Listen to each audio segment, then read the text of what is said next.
lucky we are to call this beautiful continent home.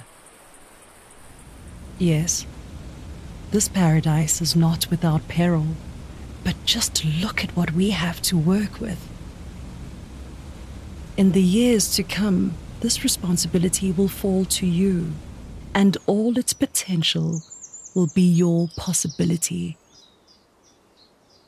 So we promise to do all we can today to share all our knowledge and skills, to ensure you inherit a just society, to give you access to the finance and resources you need to build the best Africa possible. But none of that will matter if we don't protect this beautiful continent we call home. And so we pledge to use every ounce of our creativity, our ingenuity, our tenacity, all 37,000 of us, shoulder to shoulder with millions of you, to bring the most important possibility of our time to life.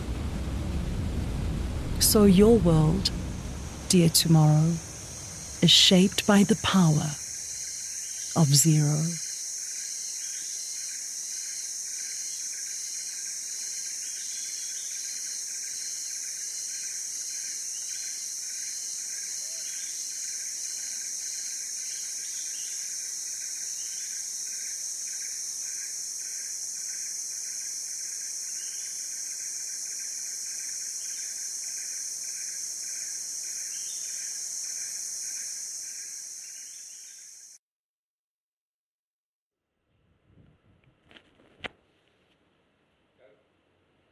Good morning for those in Mexico. Good morning, New York. Good morning, Washington. Alice, good morning. Good evening, rather, Alice, for you in Hong Kong, as well as Professor Zheng. And of course, for those of us in the African continent and Europe, good afternoon. And welcome to the Absa webinar on digital currencies and anti-money laundering. As we were convening this meeting, we had to find the most appropriate time, as we have speakers from 7 different time zones. This webinar brings together leading global experts, wherever they are in the world, to consider emerging challenges with digital currencies and money laundering.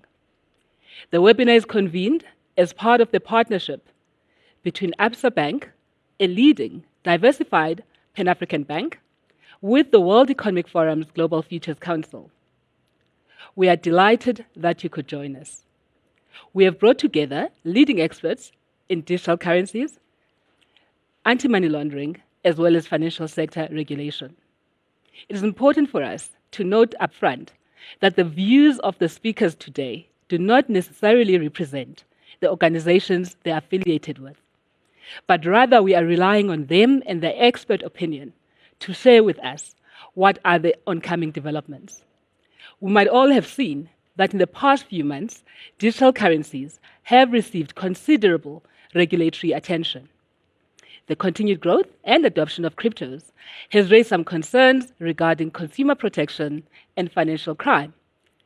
And of course, most recently, the Bank of International Settlements, a representative body of more than 109 central banks, has stated that cryptocurrencies are not money, but rather are speculative assets that can be used to facilitate money laundering, ransomware attacks, and other financial crimes. I'm sure some of our panelists will disagree with this view. It is for these reasons that Absa Group, together with the GFC, has convened leading authorities to better understand opportunities and challenges presented by digital currencies. I will now ask the Absa Group Chief Compliance Officer, Mr. Akash Singh, to make some opening remarks. Over to you, Akash.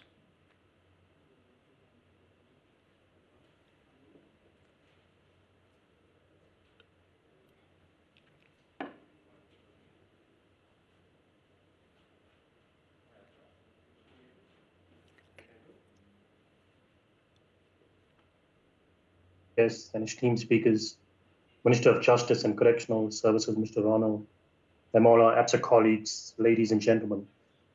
It's my privilege and honor to welcome you all on behalf of Absa Group to today's important and exciting dialogue organized in partnership with the World Economic Forum, Global Futures Council on Responsive Financial Systems, and the Financial Action Task Force. And thank you all for joining us today as semi-dedicated from all around the world. As one of our leading banks in Africa, Absa is delighted to be hosting this virtual event on one of the most intriguing developments and trends that will no doubt have a significant impact on the financial services sector in the 21st century. Digital currencies have captured the attention of investors and regulators alike. The recent volatility of Bitcoin alone has raised important questions about the long-term viability of cryptocurrencies as an asset class. It has also raised fundamental questions about regulation and how to deal with emerging AML and CTF risks. Today, we are honored to have a strong and interesting lineup of speakers who are all world-renowned experts in the field and will help to shed some light into these issues. There's no doubt that these developments will have an impact on Absa's businesses and the banking industry broadly, which is why we are excited to be at the forefront of these discussions.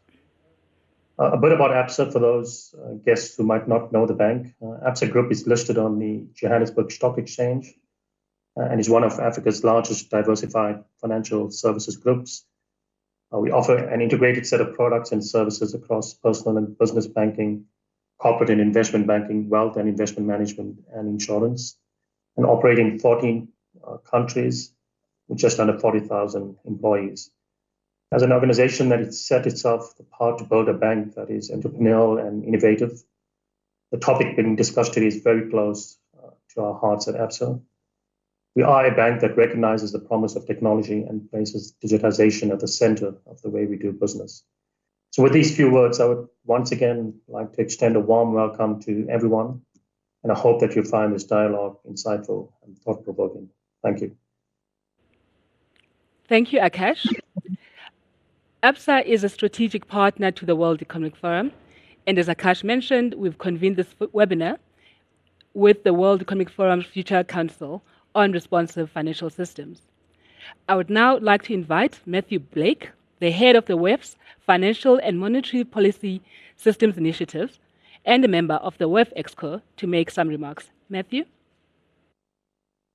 Terrific. Thank you. It's great to be here with you. On behalf of the World Economic Forum, I am absolutely delighted to welcome you all to this important discussion on digital currencies, and I would specifically like to thank Absa Bank for bringing us together here today.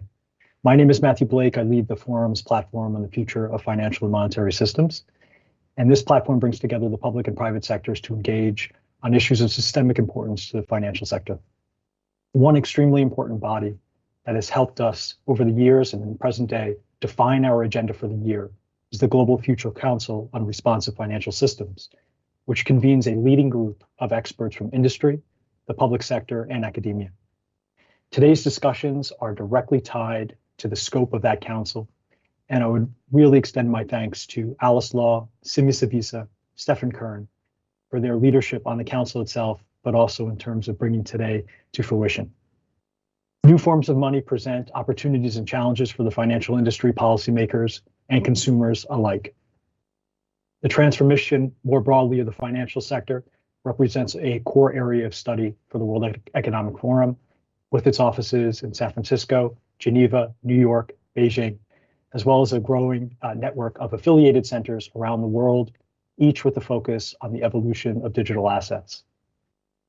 The growing adoption of cryptocurrencies globally raise very important financial stability and regulatory questions. Specifically, concerns around preventing money laundering and terrorist financing are paramount. As it relates to combating financial crime, the World Economic Forum is very active. We are proud founding members of the Global Coalition to Fight Financial Crime, which represents a group of leading organizations focused on raising awareness of the human and financial costs of financial crime, promoting more effective public-private information sharing mechanisms, identifying emerging threats to financial crime, as well as pain points in the current system, while putting forward recommendations to address some of these challenges.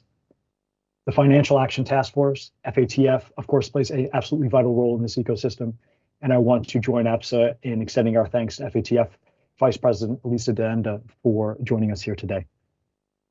On that final note of thanks, it's again a great pleasure to be here with all of you. Thank you again to Absa for organizing this great event.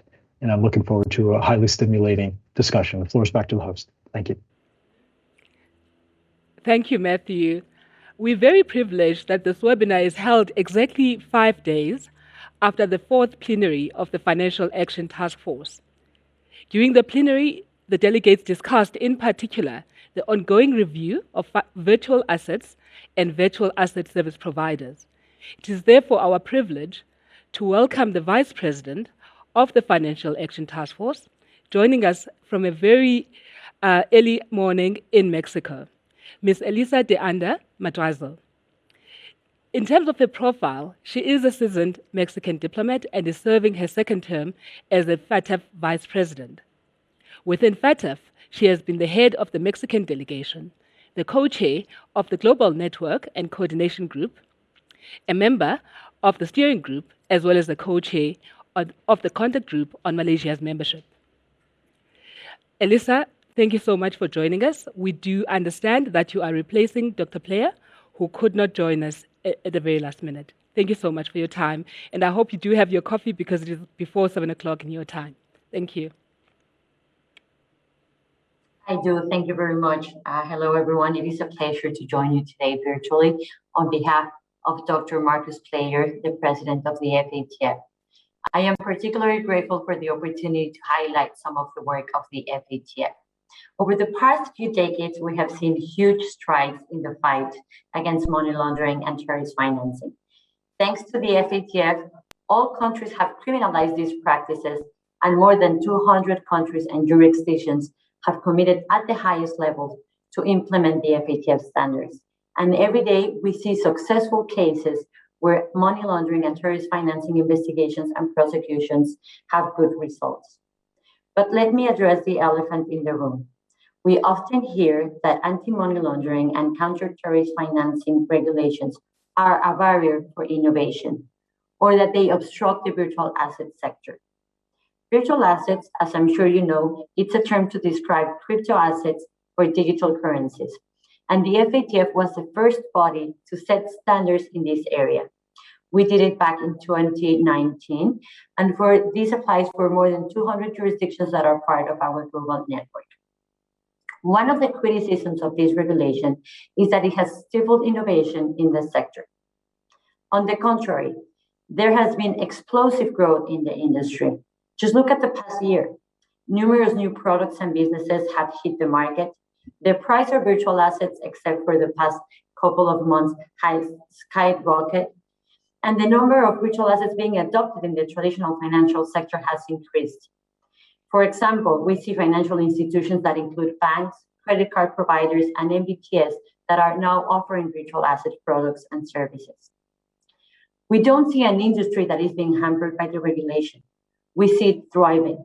This huge growth has occurred after the FATF set the standards and during a period where the countries have been implementing them. So what does this tell us? It tells us that regulatory certainty coupled with strong anti-money laundering and counter-terrorism financing controls are vital, not just for preventing criminals and terrorists from exploiting the crypto industry, but also for facilitating business development and strengthening national regulation frameworks. FATF standards contribute to driving innovation forward, not obstructing it. But to reap these benefits, countries need to implement effective regulatory frameworks. And as it has been with other sectors, the implementation of the FATF standards in the virtual asset sector will allow authorities to tackle money laundering that fuels serious crime and terrorism. This helps ensure that businesses compete at a playing level field and create stronger, more sustainable economic growth. That is why it is crucial for countries to implement the FATF standards for virtual assets. Next week, on Monday, the 5th, we will be publishing the second 12-month review of the global implementation of these standards, as was mentioned by the chair. And there's a lot of challenges that remain, but there's also good news. Let me share with you some of the most important findings. On the good news front, we see that there's continuous progress in the implementation of the standards. The report surveyed 128 jurisdictions, with 58 of them reporting that the necessary legislation to regulate virtual assets is in place. This is double than the number that we had last year. 36 jurisdictions reported that they now license and register over 24,000 virtual asset service providers. 29 jurisdictions are checking that these service providers are complying with the anti-money laundering framework, and 18 jurisdictions have already implemented sanctions to virtual asset service providers that are not complying with the anti-money laundering requirements. This represents real progress in only 2 years since we adopted the changes to the standards. But there's a long way to go. We need all countries to effectively implement the standards. At the moment, as I mentioned, only a quarter of the world has the necessary laws to regulate the sector. This is key because the virtual nature of these services mean that they can quickly establish or move to a country that is not regulating the sector. Every country needs to play its role in fighting money laundering and terrorist financing. All societies are affected by these issues, and the solution is in the hand of all of us. Unfortunately, the review shows and highlights that there is a widespread failure to implement the so-called traveler's rule. The travel rule helps prevent money laundering by removing the anonymity from the asset transaction. Collecting and sharing data about the sending and the receiver of the virtual asset is central to the rule. Countries failing to implement this part of the standard are acting as a disincentive for the private sector to develop and invest in these technologies. We need to apply the traveler's rule. Neglecting to implement it in certain places is also discouraging for those virtual asset service providers that are located in jurisdictions that do apply the travel rule requirements. This is why I urge all countries to implement the travel rule requirement as soon as possible, and for the private sector to take decisive action. The need to mitigate money laundering and terrorist financing risk in the virtual asset sector is real. We continue to see this sector being abused by money launderers and terrorist financiers and other crimes, especially for evading sanctions, for example, or for human trafficking. And many other areas draw our attention. The rise in ransomware attacks on critical infrastructure is particularly worrying. Virtual assets have played a key role in these attacks. The proliferation of various tools and methods to increase anonymity pose a challenge, and the criminal misuse of unlicensed providers is a major concern. In light of this risk, countries must provide and prioritize the implementation of the FATF standards on virtual assets, including the traveler's rule. Now, we have a project underway to revise the 2019 guidance, as it was referred, because we want to provide countries and the private sector with more targeted advice on some of the most challenging issues, like the traveler's rule and peer-to-peer transactions. We want to continue evaluating the compliance of these standards in our jurisdictions that are part of the global network. Up to today, 27 jurisdictions have been assessed on their compliance with the FATF standards on virtual asset sector. This progress will continue in a greater mode once that COVID-19 allows us to re-engage in the assessment with the jurisdictions at a more rapid mode. We will continue our outreach to the private sector and increase information sharing among countries. Groups such as the Virtual Asset Contact Group and the Private Sector Consultative Forum play an important role in bringing together private and public sector together to tackle these issues. Before I finish, let me briefly mention one of the FATF German presidential priority, which is related to new technologies. The FATF is technology neutral, but we are not technology silent.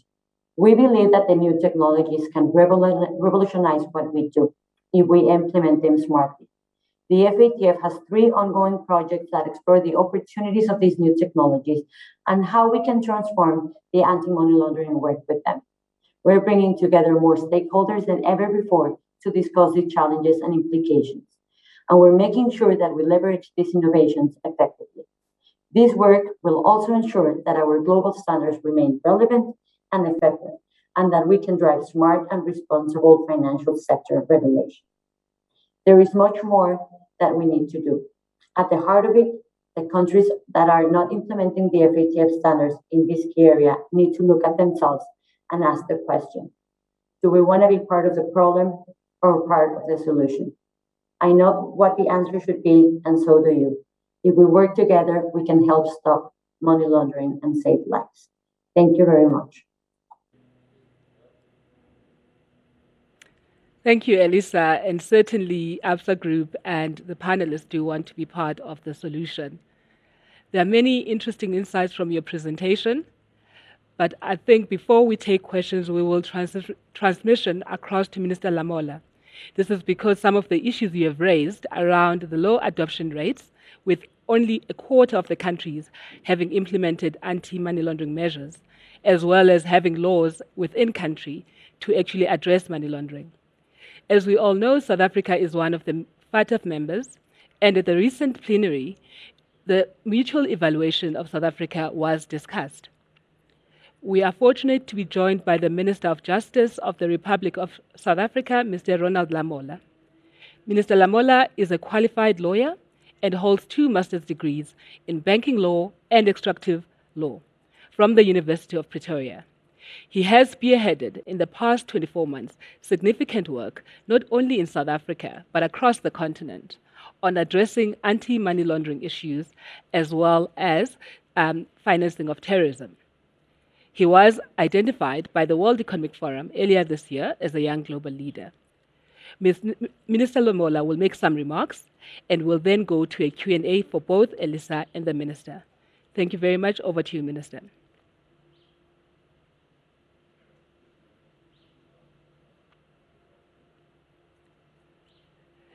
Elisa, in her presentation, highlighted a key issue around the private sector consultative forum.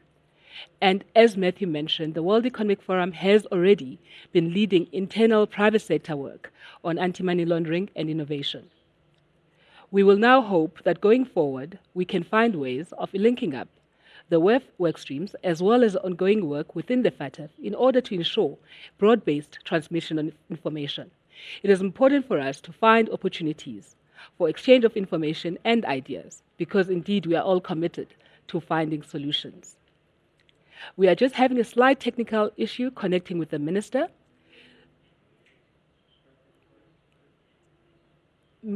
Minister Lamola, good afternoon, and over to you, sir.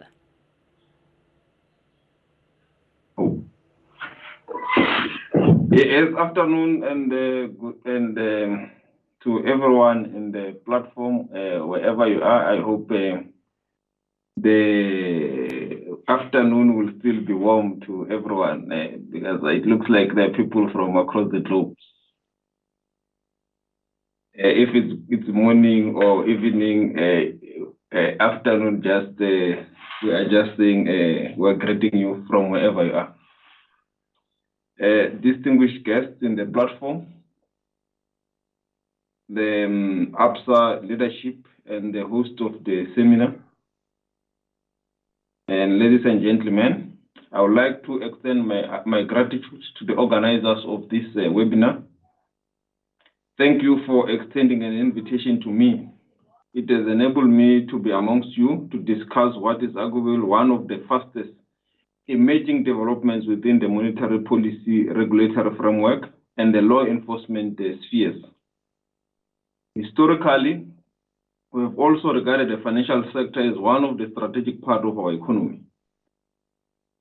One of the legacies of apartheid in our country, it distorted the South African financial system. A handful of large financial institutions, all linked closely to the dominant conglomerates across the globe, centralized most of the country's financial assets. During that era, they were unable to serve most of the Black community, especially women. As a result, the overriding legacy of that system is the struggle of Black communities with the financial capital, which is required in the development of the new sectors of the economy. While small informal sector institutions meet some of the needs of the Black community and the micro enterprises, they however lack the resources to bring about broad-scale development. All of us in this platform today are critical role players in the various sectors of the economy and also of enforcement of the financial sector regulatory framework. our day-to-day operations have a cumulative effect in keeping our financial systems afloat. The financial system is, in a sense, the nerve center of any economy in the world. Ensuring the financial system is inclusive is paramount in the process of creating a more equal and a just society. Equally so is ensuring that it is safe, it's safeguarded from unscrupulous characters. Simple put, the financial system can be a conduit for social justice. As you will know, our financial system in South Africa is underpinned by a Twin Peaks model. The Twin Peaks model implies two core pillars on which responsibility for regulations rests. The model recognizes that the two pillars may have contradictory goals and create separate but equal mechanisms to achieve those goals. One peak refers to as the system stability regulator is responsible for creating and enforcing administrative regulations aimed at reducing the risk of financial crisis. The second peak is aimed at preventing misconduct and protecting consumers of financial products and services. Cryptocurrency, without a doubt, presents a unique challenge to the Twin Peaks policy. Cryptocurrencies do not fit neatly within the current regulatory framework. Generally, the whole world continues to grapple with the phenomenon. From conceptualization to issues on definitions, it remains an area that requires further clarity for regulators. The approaches are far from consistent. Some jurisdictions explicitly allow its use and trade, others ban and restrict it. Most jurisdictions follow the monitoring approach and issues warnings, but are yet to declare it illegal. One of the unique features of cryptocurrency is its ability to operate without third-party intermediaries or similar safety mechanisms. The consequence, though, is that the potential financial and consumer risks are quite pronounced. Chief among those is the risk of an increase in undetected illicit financial flows, money laundering and terrorist financial risks, and consumer and investor protection concerns, including market manipulation and tax evasion. Other areas of risk include the circumvention of exchange controls, balance of payments, reporting requirements, and financial stability risks. In our jurisdiction in South Africa, the purchasing of crypto assets is not regulated. Conceivable, this renders us as a country and our citizens vulnerable to syndicates which purchases crypto assets for purposes of money laundering, funding terrorist financing activities, and attempts to circumvent exchange control and mask illicit financial flows. Although some trading platforms and financial institutions have implemented the Know Your Client protocol, this is not a general practice across the board.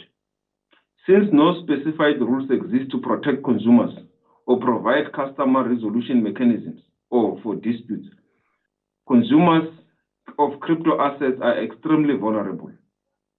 Very recently in South Africa, an incident has been reported of consumers losing their funds. In light of this ever-present risk, I think it is fair to believe that intergovernmental collaboration and creating agile but effective regulatory framework is important. Moreover, responses to developing trends should be well coordinated and somewhat be unitary across the globe. If we are to learn anything from fragmented global policy positions, it is the fact that they lead to safe havens and become jurisdictions for massive illicit financial outflows. In our case, funds lost in illicit financial outflows severely hampers the reconstruction and development of our country. We are determined to tackle and arrest money laundering schemes. To this end, our anti-money laundering, counter-terrorism, financial national risk assessment interdepartmental working group has had some strategic breakthroughs in recent times. The interdepartmental working group includes the South African Police Service, the Hawks, the South African Revenue Service, the Financial Sector Conduct Authority, the Financial Intelligence Center, the Special Investigating Unit, the National Prosecuting Authority, and the South African Reserve Bank. In the last financial year, they have recovered in excess of 400 million rands. This structure continues to build its capacity with the Financial Intelligence Center as its spine. It will without doubt closely monitor the evolution of the cryptocurrencies. In order to aid the enforcement arm of the state insofar as cryptocurrency are concerned, Our opposition will continue to evolve. As a result, we are likely to see the Financial Intelligence Center, including crypto assets services providers, as an accountable institution. And as such, the accountable institutions will be under legal obligation to comply with the Anti-Money Laundering, Counter-Financing Terrorism requirements in the Financial Intelligence Center Act.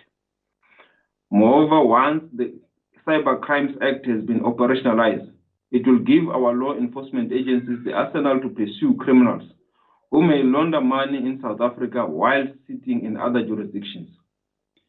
In the last financial year, a special focus was also placed on the prosecution of cybercrime cases to curb this growing international phenomenon. The prosecutors and advocates of the Special Commercial Crimes Unit finalized 325 cases with a verdict and obtained 320 convictions, representing a conviction rate of 98.5%. The high conviction rate maintained show a clear commitment and dedication to curb this growing international phenomenon.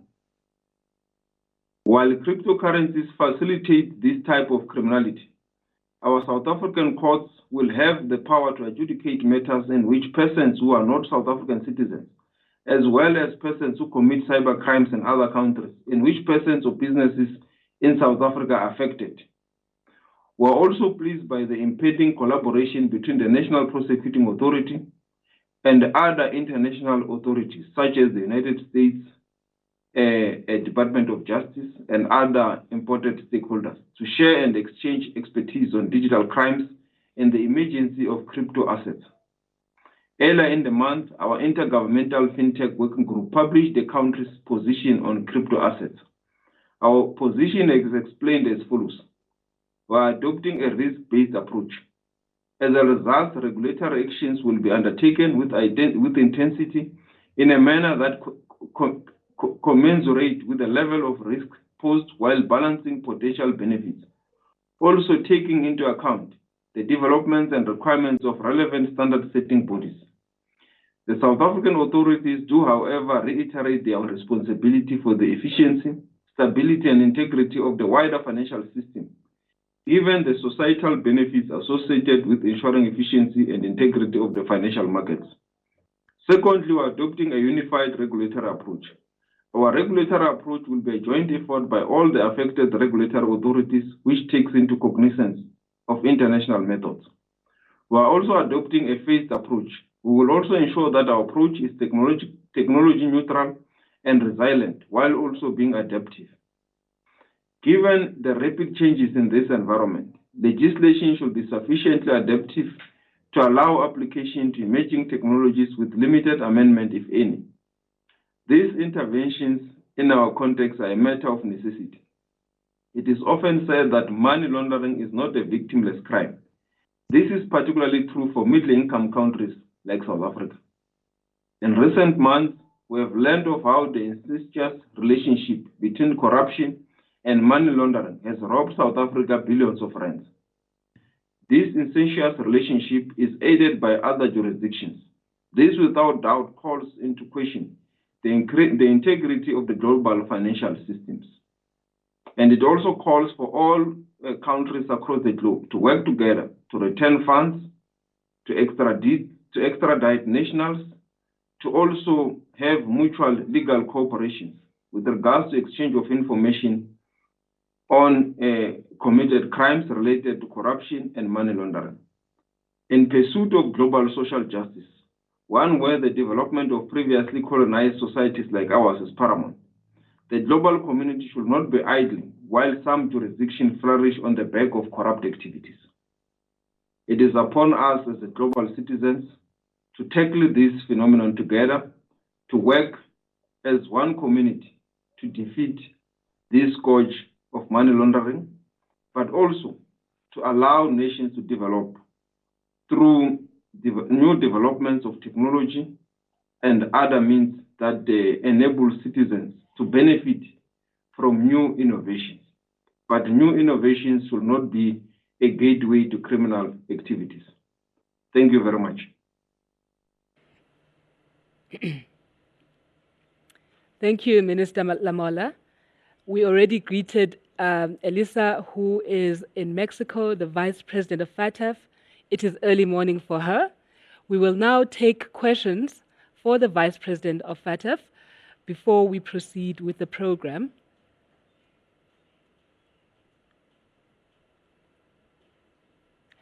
Perhaps I could abuse my position as the chair. Elisa, you mentioned that the low adoption rate is creating what one could call jurisdiction arbitrage.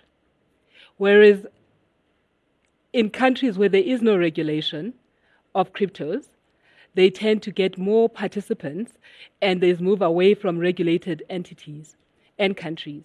What is, in your view, the solution for dealing with this in the short term? The reason I'm asking this, we might have seen that in the past few days, the UK's Financial Conduct Authority has issued guidance against Binance and has actually restricted all the activities in the UK territory. Now, of course, Binance exists in other markets.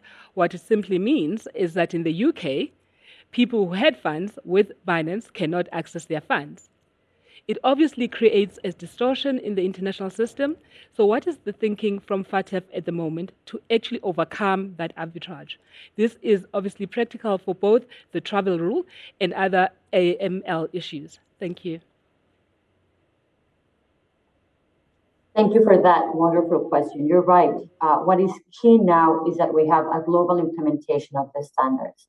That is the only way we will be able to assure that we can impede criminals from abusing this sector. The challenge is not easy. What we're doing in our hands at the FATF is that to make sure that both the private sector and the public sector have the necessary tools to implement these standards. Guidance is key, and as you mentioned, we're in the process of reviewing our guidance. The plenary last week discussed a draft after consultation with the private sector, and the decision was made that further work needed to be done. And I expect that we will be approving this guidance in October of 2021, and that is the expectation at the moment. So guidance is key, and we're working on it. The other tool that we have at the FATF, and it's basically the way that we make sure that countries implement these standards, is through the assessments. We have regular assessments of the jurisdictions and follow up with those jurisdictions. So for those countries that have been already assessed before the standards change in 2020 now, as they go through their follow-up assessment, we start looking into their implementation of the standards on virtual assets. That's why I mentioned that we already assessed 27 jurisdictions on the technical part of implementing the standards. The good news is that it's improving. As I mentioned, while the number is 56 jurisdictions now, it is double than the one we had last year. So we do see that implementation is moving. It needs to move faster, and the FATF wants to be part of that, advancing that agenda and working hand in hand with both private sector and public sector. Thank you. Could we see a scenario in the future that non-compliance or non-implementation of the guidelines could lead to countries being listed in the grey list, as is current practice when the safeguards don't meet the international requirement? Yes, countries can be effectively listed in what it's the so-called gray list and black list, and that happens when there's deficiencies that put at risk the financial sector at large. So one of those deficiencies could be the lack of implementation of the virtual assets. Not alone, but if necessary, if there's enough and broad shortcomings, the country can be listed, and that includes the virtual assets standards. Thank you. I've got an excellent question for the Minister of Justice of the Republic of South Africa. And the question is, how will accessible and reliable connectivity as a low cost be achieved to enable the integrated justice system that will be required to monitor complex technology-based crimes? So, Minister, the question here is, will the public sector have the infrastructure required to actually effectively implement anti-money laundering as well as financial crime surveillance work? Yeah, thank you very much for the question. Yes, we are working to build our capacity in terms of the integrated justice management system, which leads to integration between all the systems within the criminal justice cluster, from our Home Affairs, the South African Police Service, our National Prosecuting Authority, and the Department of Correctional Service. This will enable us to be able to detect and deal with some of the matters that we may be able to handle through data that we'll be able to capture.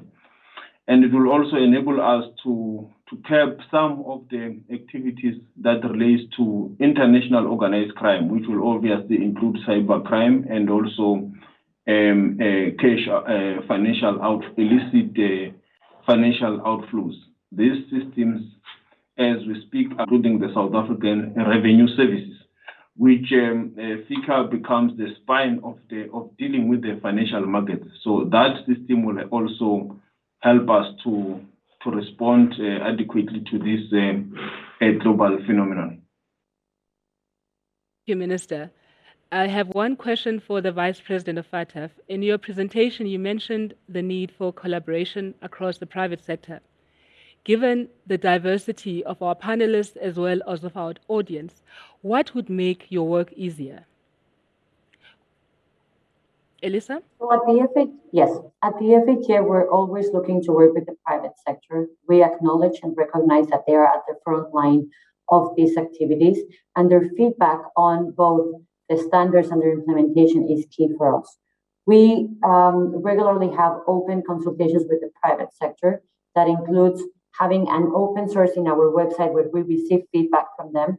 So what is very useful for us is that they take advantage of this invitation that we have regularly on our organization and contribute to this conversation. A lot of private sector actors are part of this, and the ones that are not, we invite them to be part of it. We had a recent consultation running from March to April of this year, but I expect that this continued collaboration with the private sector will continue to be open through those type of consultations, and also through a forum that we have that is called the Public-Private Forum at the FATF. Thank you. We have one question from Jean-Louis, and that is, do you think that the regulators have been far too slow to require companies dealing in crypto to follow AML rules? Bitcoin has been around since 2009. And I think with that question, it is a nice way to transition to the next part of our program. I am now going to introduce to you the co-panelist and the co-facilitator, Stefan Khan, who is the Chief Economist and Head of Risk Analysis at the EU Financial Market Regulatory and Supervisory Authority in Paris. He will introduce the panel and moderate the discussion. Over to you, Stefan. Thank you so much, Simi. Great pleasure. And let me also welcome all of you here on this event to our expert panel on digital assets and anti-money laundering and financial crime. It's a great pleasure to have you. We just heard the Vice President of FATF and the Minister of Justice of South Africa underlining the vital importance of developing sound approaches to anti-money laundering and counter-terrorism financing as digital assets develop around the world. Our panel today aims at complementing this with a look at the international and regional advances at promoting resilience of commercial and public cryptocurrencies. To do so, we have brought together four very distinguished leaders and experts in digital finance. It's my great pleasure to welcome them to our panel, and let me introduce them to you briefly. First of all, I'm welcoming Alice Law-Ching-Wei. She's a distinguished financial market expert and former Deputy Chairman and Managing Director at the Hong Kong Mandatory Provident Fund Scheme Authority. Alice looks back at a long-standing career as a financial market regulator and supervisor at the Securities and Futures Commission of Hong Kong and as a senior fellow of the Hong Kong Securities and Investment Institute. Welcome, Alice, and thanks for joining us. Second, we have Zhang Xiaoyan. Xiaoyan is the Tsinghua Chair Professor of Finance and Associate Dean of the People's Bank of China School of Finance, Tsinghua University.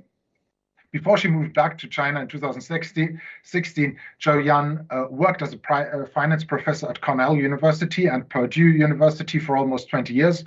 Her current research focus is on fintech, international capital markets, and financial regulations. She's also deputy director of Tsinghua University National Institute and of the Financial Research Center for Fintech in China.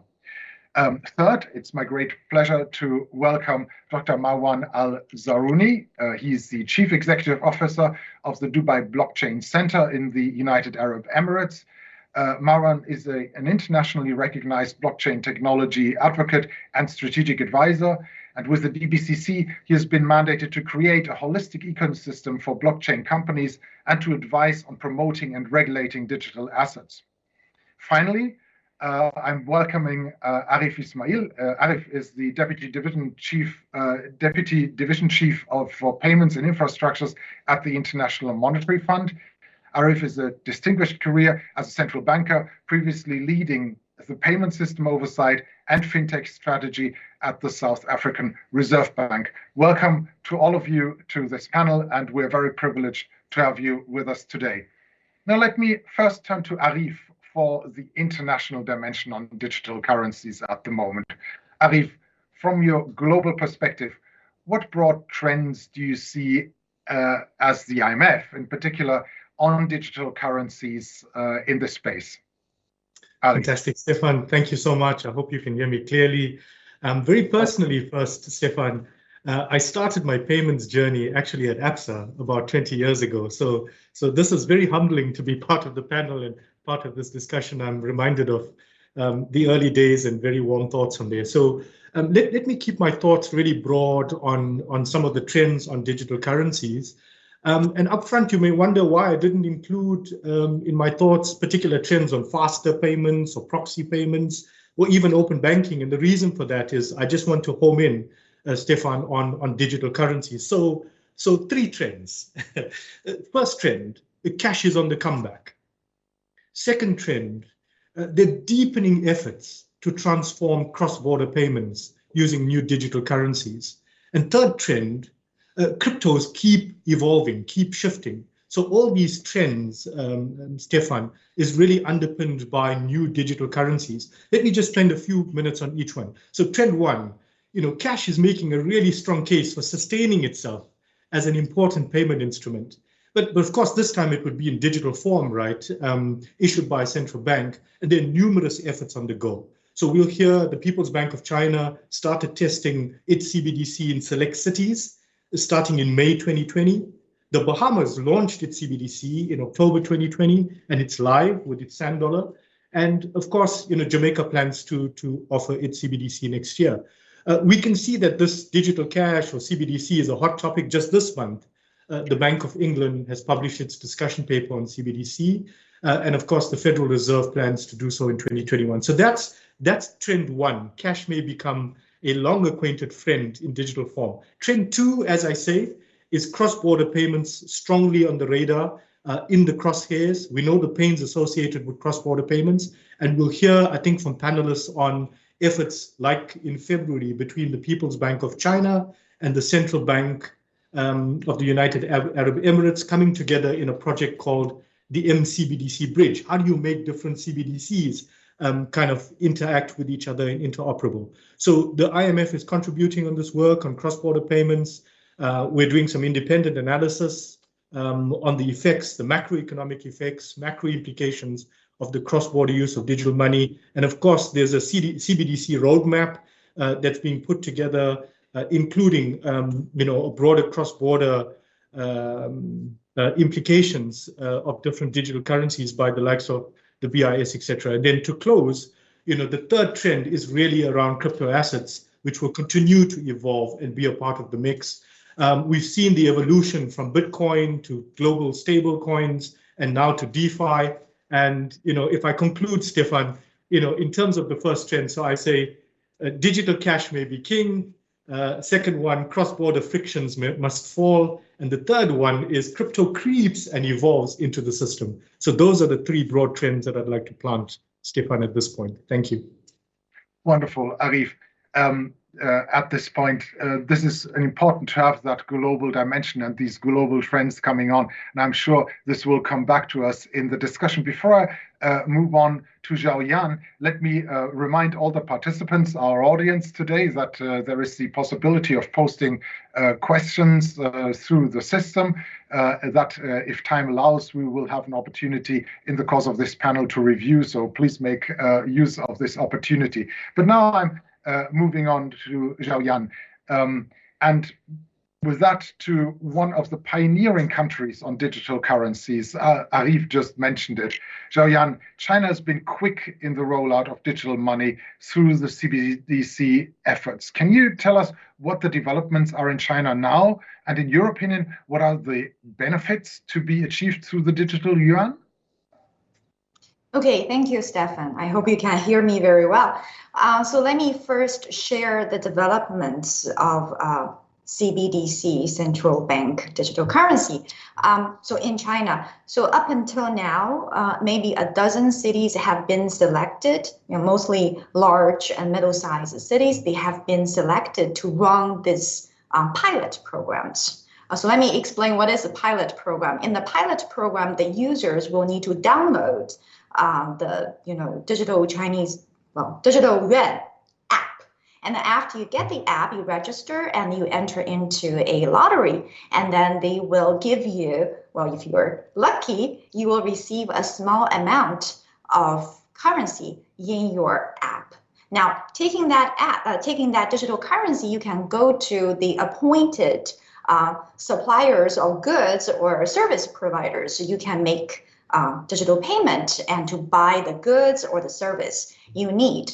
As I mentioned, this has been done in maybe a dozen cities like Shanghai and Beijing and Suzhou and Xi'an. And the purpose of doing this is, so people and those shops and the providers, they are more used to the CBDC.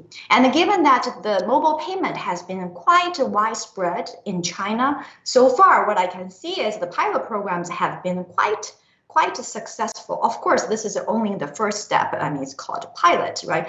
In the future, I feel like this will be rolled out to a larger part of the country and it will be eventually put to use in whole scale.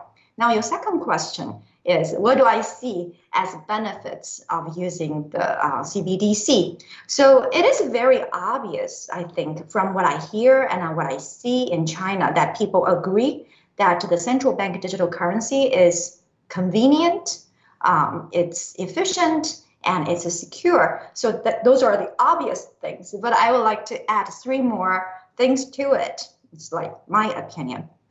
So number one is I feel this one of the goals of the central bank digital currency is to enhance financial inclusiveness. Now, when you think about China, you normally think, okay, this is a country where mobile payment is everywhere.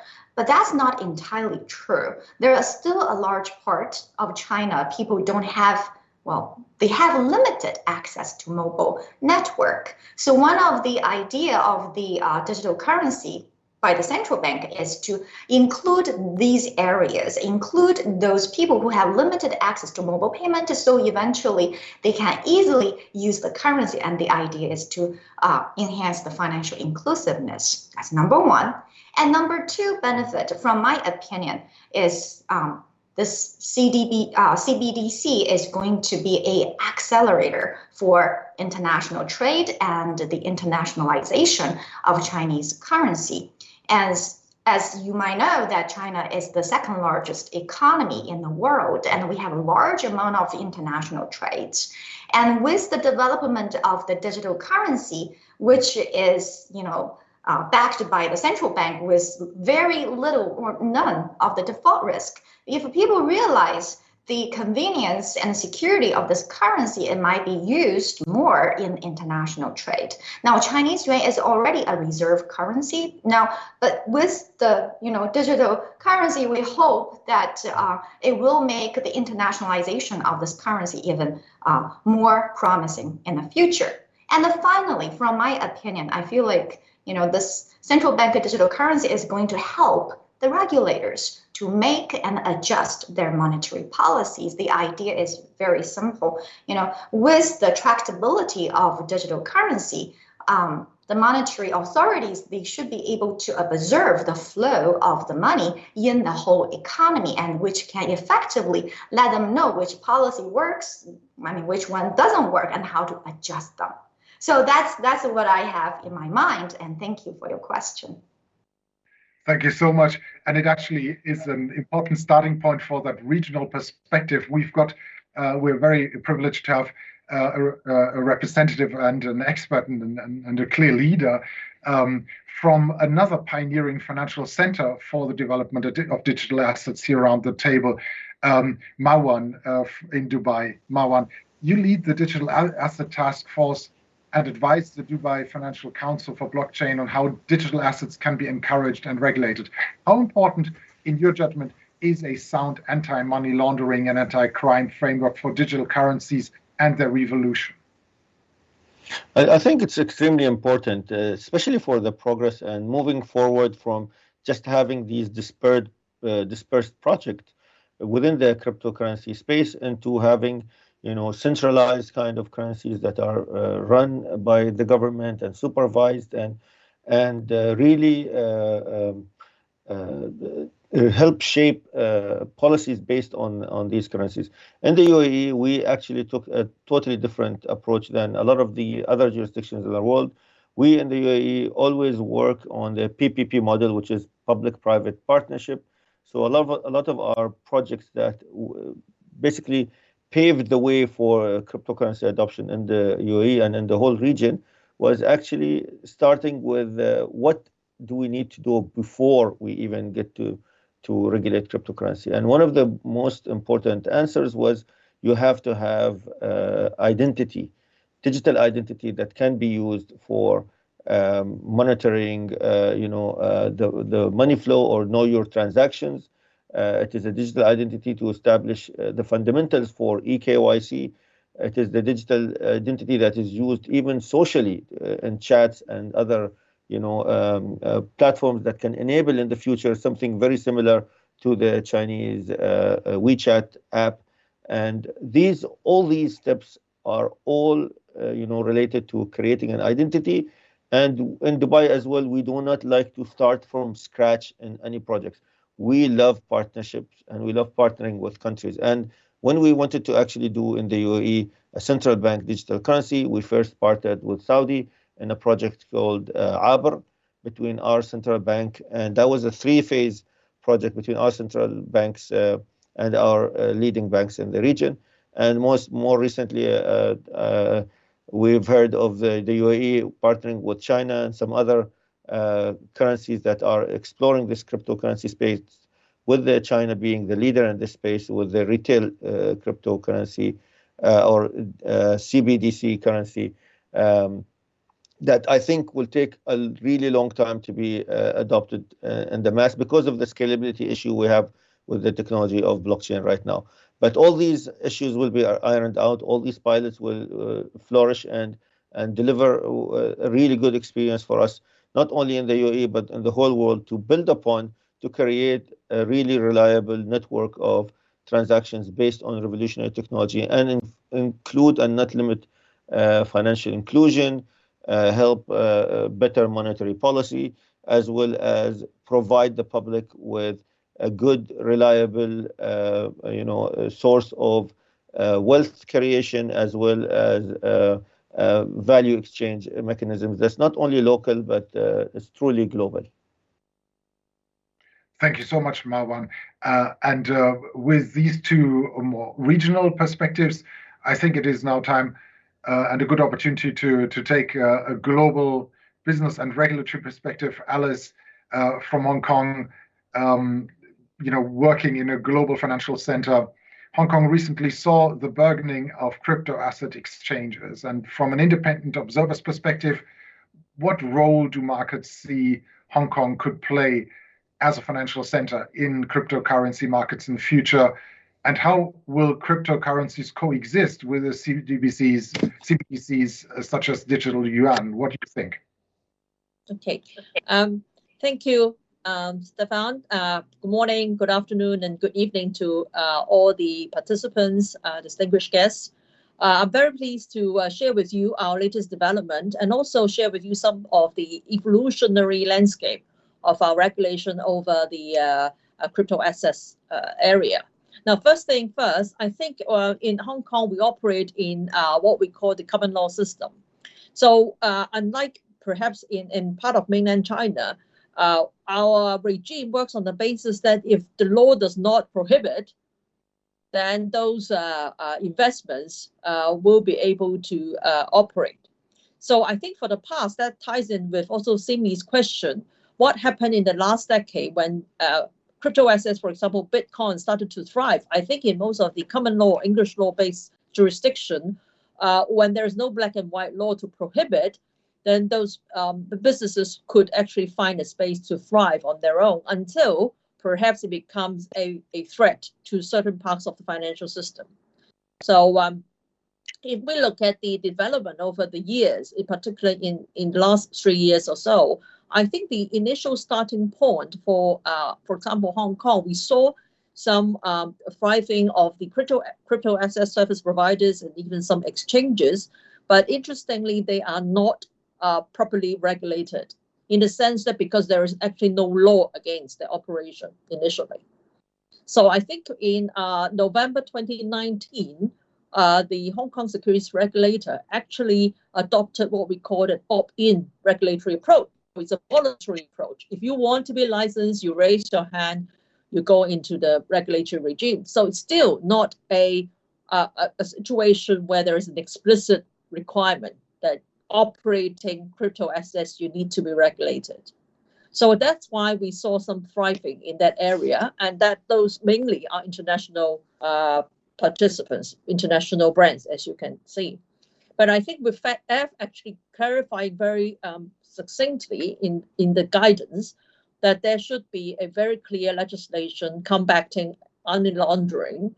The Hong Kong government took upon a very good initiative last year to actually conclude that we should separately legislate for it. So instead of using a pre-existing securities regulation, which is not fit for purpose in the sense that that was initially benchmarked on a securities regulation, not intended for combating CFT or money laundering.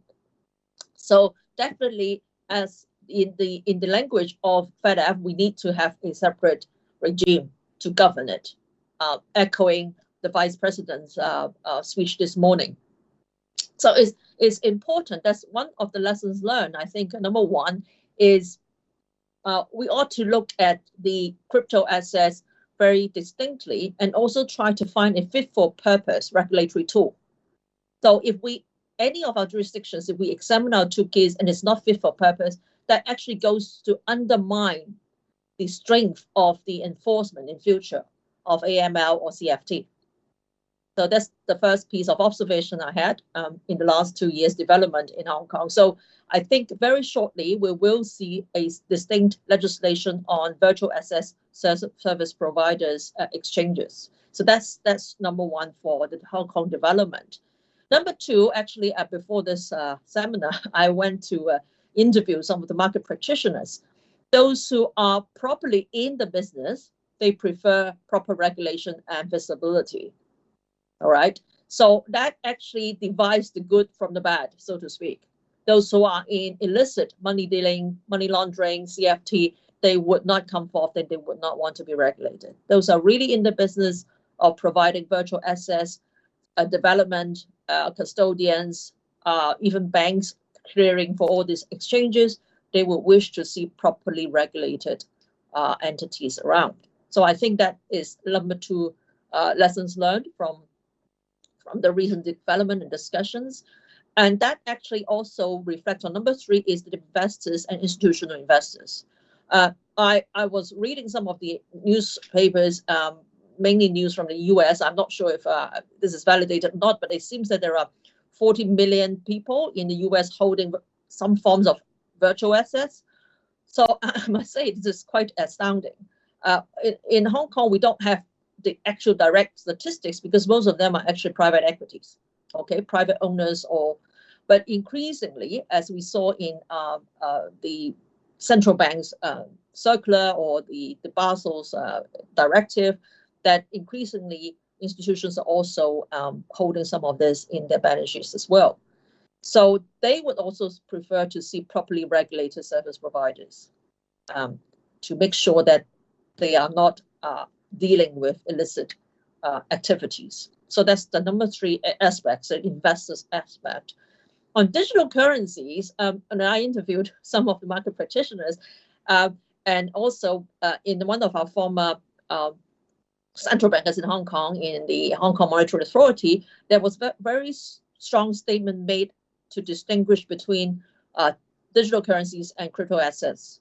And I think our former central banker actually said crypto assets are not digital currencies. So we have to make sure that we don't interchangeably use the nomenclature, because the digital currencies is, as Xiaoyan just said, is backed by the central bank.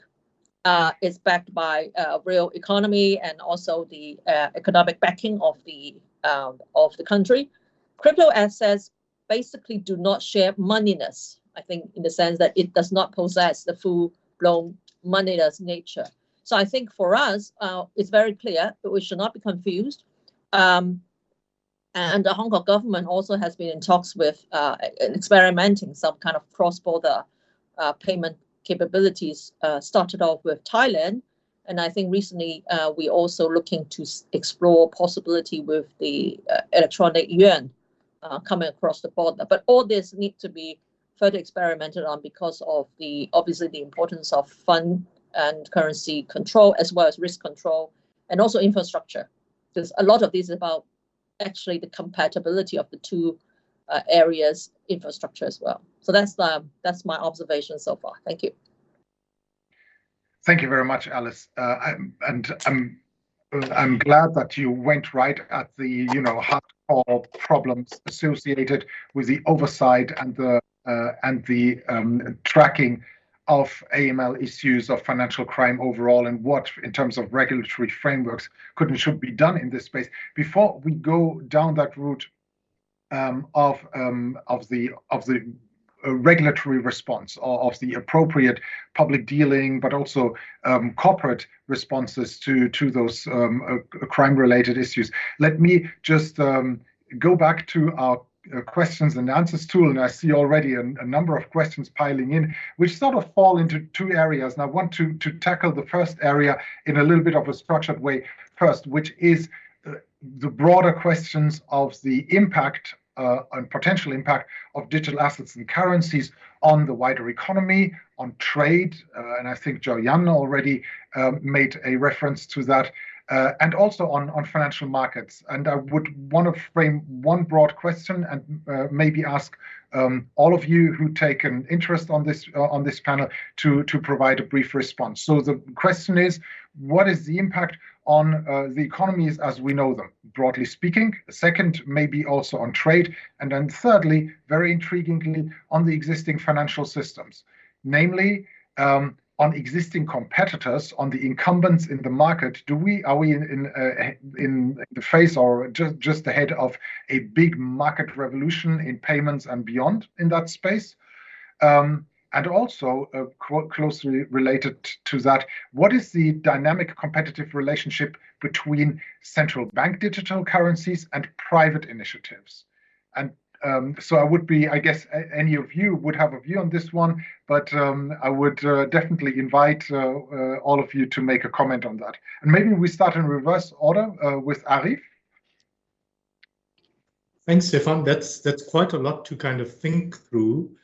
So let me narrow it down a bit and say, what is the impact on the global system if we have, and I'm just going to focus in on, let's say, stable coins. And let's say there's widespread adoption of stable coins in particular in a jurisdiction and spreading to other jurisdictions. The two thoughts that come to mind would be, one impact of that could be on currency substitution. The use of a foreign currency in parallel to your domestic currency. In this case, if there's widespread adoption, you would undermine the control of monetary policy, as has been mentioned by other speakers. And of course, undermine domestic financial conditions. But the second impact could be on capital flow measures, right, used by the majority of IMF members.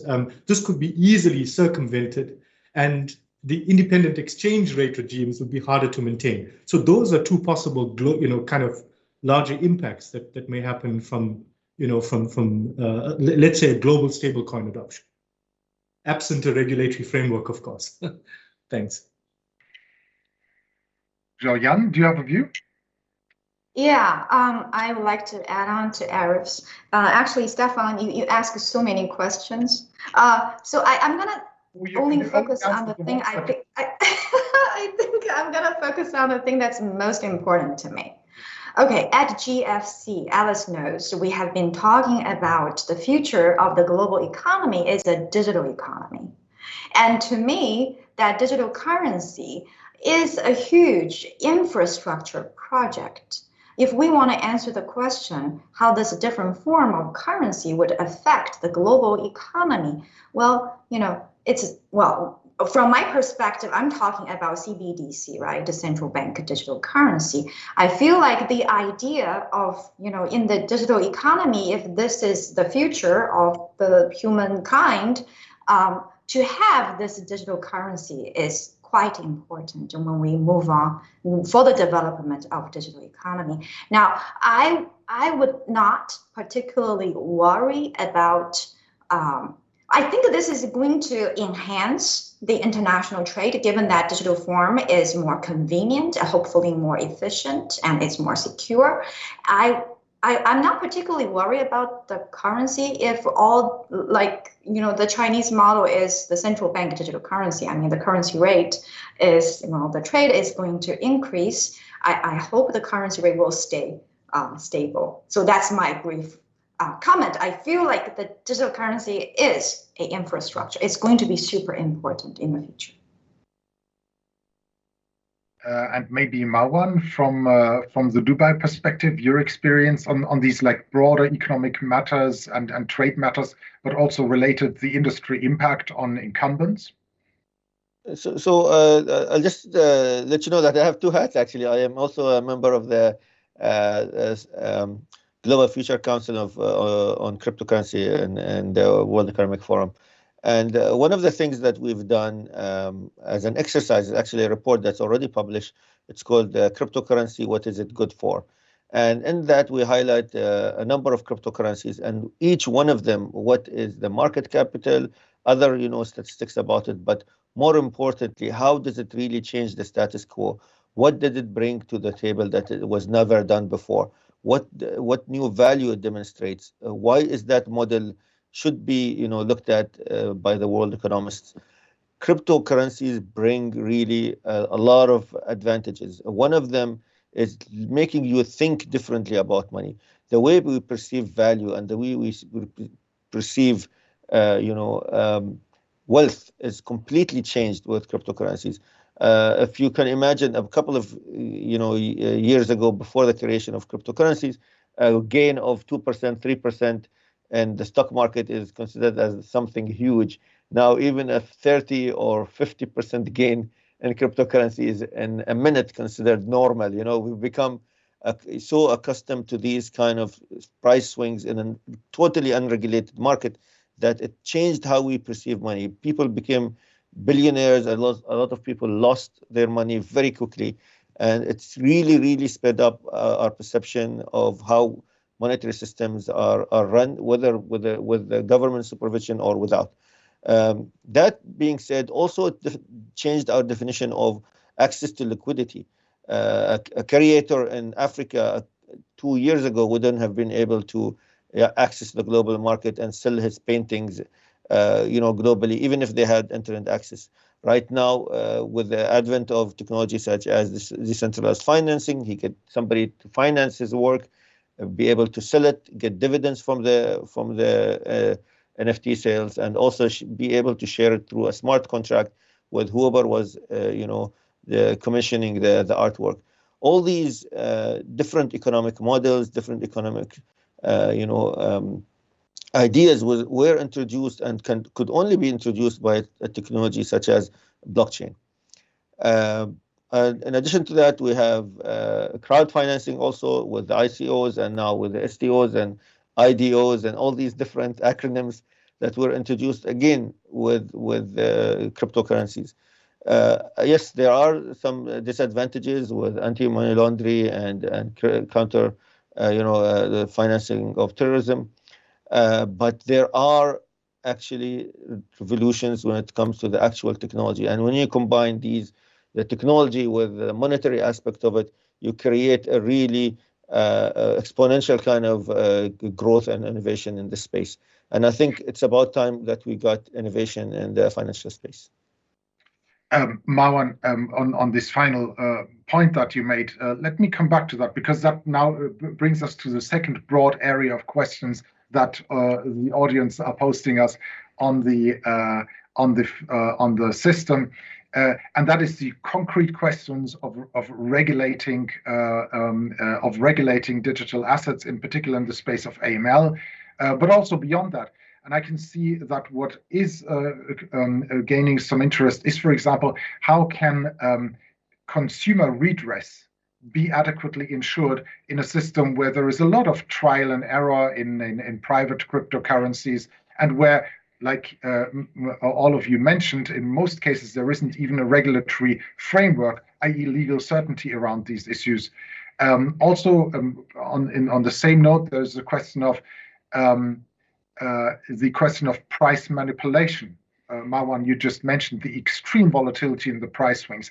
How can investors and also users of digital currencies be well protected against these aspects of the digital currencies which are so prevalent to them? Do you have any specific views in this on this point? Maybe Marwan, while you were just on it. Sure. So what we do in Dubai, we have actually what is called the Dubai Blockchain Center, which I am the CEO of. And we actually do continuous free classes on the basics of the fundamentals of cryptocurrencies. So people, the general public, the regulators, the media, even your grandfather and grandmother, the seniors of the country can understand this technology, not only by observing what's in the news, but rather trying it out themselves, downloading a wallet, trying mining out, and see what mining really means, as well as analyzing the fundamentals of each cryptocurrency that they want to invest in. They understand what is the market cap, they understand the price swings in the past, price history, price point every single day, how much swing that does this cryptocurrency have, what are the fundamentals, what is the network effect of that cryptocurrency, who is running it, is the team known, how good is the team, what is the track record. So all these fundamentals that are associated with each one of those cryptocurrencies that they would want to invest in. Education is a very, very powerful thing. And of course, a risk-based approach is important. And, diversification also of investment is important. And we teach all these to the, experienced traders with the stock market, and we teach it to the layman as well.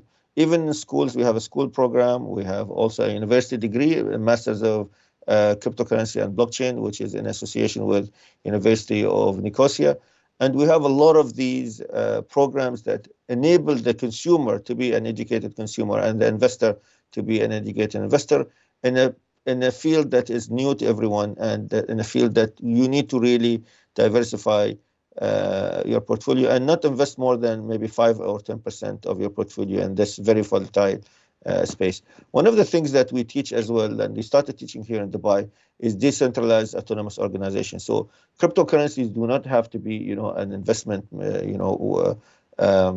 instrument. It could also be a way of organizing your business. It could be a way of creating what is called decentralized autonomous organization. And with cryptocurrency, this is enabled, and with smart contracts, it's even much easier than ever before. Xiaoyan, from the Chinese perspective, the experiences you've made, but also from your academic insights, what are challenges such as potential in the area of anti-money laundering and the financial crime to the development of central bank digital currencies? Is that a different game when it's run by a central bank, or is it do we face similar problems than we have it in the private initiatives? Well, from my perspective, when I think about the challenges and the future plans of CBDC, is my personal view. I feel like the challenges and the future development, they're obviously very tightly connected. So let me start with what I see as challenges of the CBDC developments. Number one, as I mentioned earlier, I feel like the digital CBDC, or digital currency, is one of the important infrastructure for future economy development. And for China per se, it's a huge country with a lot of activities. So I think the first challenge is, how do we roll out the whole thing? I mean, it's a large, enormous work, right? How do you do it? So now the second challenge is more about technology. Lots of those digital currencies are built on the technology of blockchain, and it's a challenge to handle large amount of calculations and make sure all the transactions are tractable. So even though the technology is developing so quickly, but still it's not a small job. And the third challenge, what I see is, when we talk about anti-money laundering and other financial crimes, I feel like the third challenge is about the legislation as well as international collaboration. Why? Because, when there are, illegal activities using digital currency, you can use the technology to identify them, but then to penalize them, you need to have a relatively complete legislation system there. And most of those crimes, they are very likely cross-border.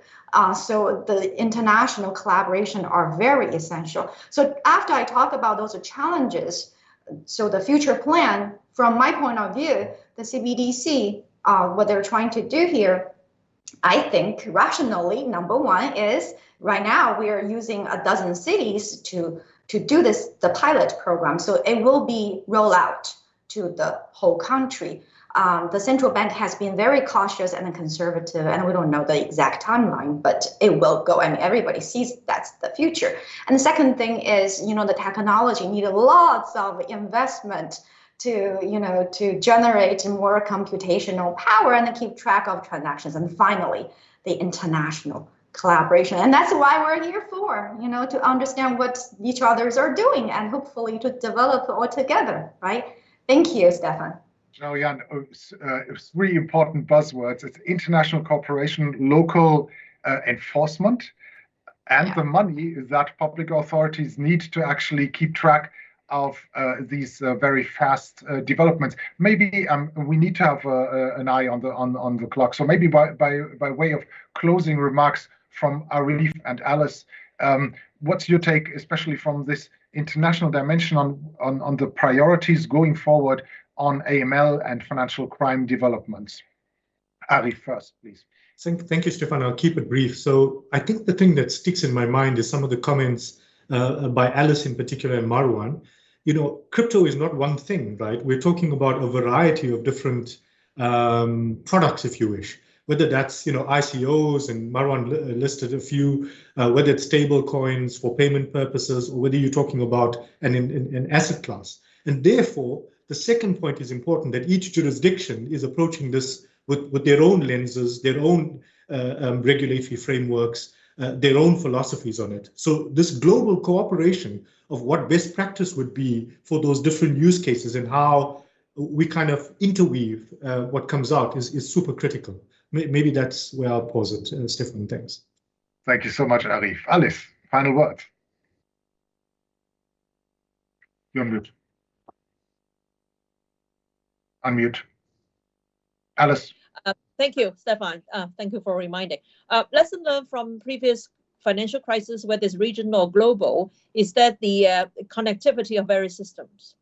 And I think with the capability of the technological platform and the way decentralized crypto assets are being structured, we should be mindful, particularly from the financial and securities regulation perspective, of the speed of transactions and the capability of us policing it from a regulatory perspective, at which we can actually revert or even stop or even find out some of the transactions being permeated through a very vast system in a very quick speed, may be much quicker than we could imagine due to the technological advancement. So I would suggest, I mean, if there are international platforms or FATF, it would be helpful if there could be cross-regulatory dialogue, including technological bureaus within the government to help each other, in particular regulators who are usually less savvy on the technology side, to bring ourselves up to speed before we can police the situations. Thank you. Sounds like an extremely important proposal to bring these two sides and the expertise together in a space where, and let me say this to close this panel, where one of the audience today actually quite pointedly pointed out these currencies and digital assets have been now around for a decade. So we can hardly say that this is an all new development and that we now need to react. It's a long-standing phenomenon where still, and given the speed and also the scale of the developments that we see, a lot of interchange between the private sector and the public sector needs to take place so that everybody around the table are fully at the same level of understanding of what is going on. I say thank you to the panelists. It's been a great pleasure, Alice, Xiaoyan, Arif, and also Marwan, that you shared your expertise with us. This has been extremely valuable. Thank you so much. It is clear that this is in the middle of a discussion and that much more needs to be done in order to complement the activities of FATF and other bodies around the world. But I think with this discussion, we had an opportunity to actually reflect on a number of these important points. And I hope also that we could answer at least a few of the questions that came through the questions and answer systems from the audience. I thank all of you for your very active interest and participation in that one. And with that, I hand it back to Simi. Thank you. Thanks. Thanks, Stefan. That was really insightful. And you're absolutely correct. Our questions are still streaming in. Unfortunately, we can't take all of them. We will try to respond to some of the people we know about. We have a lot of anonymous submissions, but we do appreciate your contributions to this debate. Ladies and gentlemen, we have almost come to the end of our program, and I would now like to call on Nick Swiningler, the Absa head of financial crime, just to say a few closing remarks. Before Nick comes in, I was very delighted when Arif said he used to work for Absa. And 20 years ago already, Absa was thinking about the future of financial services. Indeed, we continue to be actively engaged, and we are keen to look at the 20 years in advance at what we can do and what our world will look like. Nick, over to you. Thank you very much, everyone. What a great discussion, and from the contributors and from the panel. As the head of financial crime, I live and breathe a lot of this every day. So it was great for me to get more insights into this. A couple of closing comments in terms of what I'm taking away. There's huge opportunity here. It is moving. It is here, like the comment just now. It's 10 years now since we've seen digital currencies. So it's probably best we move faster to get to the end game. But I'm quite encouraged by having listened to the speakers. We can see the FATF standards being rolled out. Yes, there's a long way to go to get that covering more countries. And also clearly the aspect of anonymity is one that we really struggle with.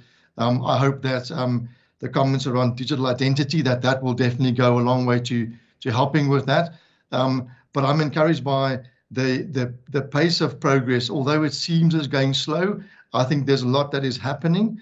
And then also the comment around the distinctness of this. We can't use existing regulations or systems or approaches which are not fit for purpose. It won't get us to the right answer. So it's kind of the comment of let's do it properly and let's do it well, because then it will last for the future. I think that may mean we will go a little bit slower, but we'll get the right outcome in the end. And it's critical that if we want to have an outcome that's effective, that the regulations, the rules, the tools, etc., are actually fit for purpose. So I think that is a very important point, and also encouraging the way progress has been made. We heard about the central bank digital currencies, not the same as cryptocurrencies, but definitely an area where significant progress is being made, and we can learn from that.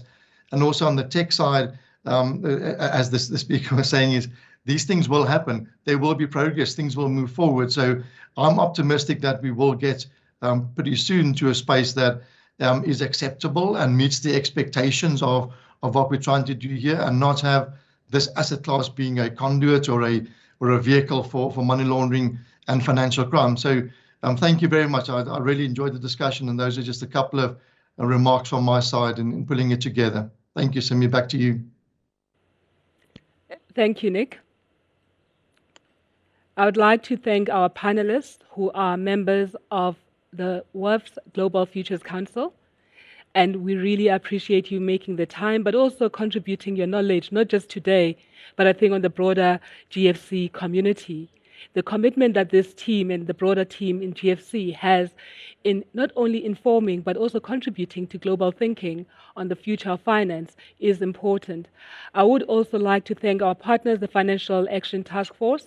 In particular, I want to mention the head of the Secretariat, Mr. David Lewis, who has over the past few years led a very dynamic team who is trying to provide global solutions up to date in dealing with AML issues.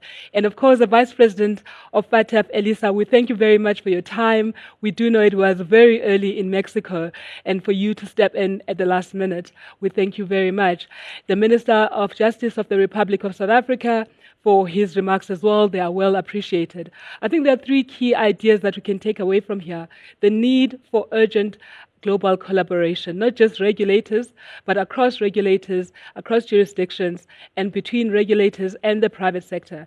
Because as we all know, the private sector and innovators are normally a step ahead of regulations. And if we don't provide platforms for exchanges, we might design systems that are not fit for purpose. We also appreciate the fact that what COVID has taught us is that we can collaborate across countries, across time zones, across organizations, and still have meaningful discussions. So thank you very much. Alice, I hope you can still catch your dinner. I do know it's late in Hong Kong. And for everybody else in South Africa and also on the African continent, have a good afternoon. And of course, wishing everyone a great day. Thank you very much, Elisa, and we will catch you next time. Thank you and goodbye.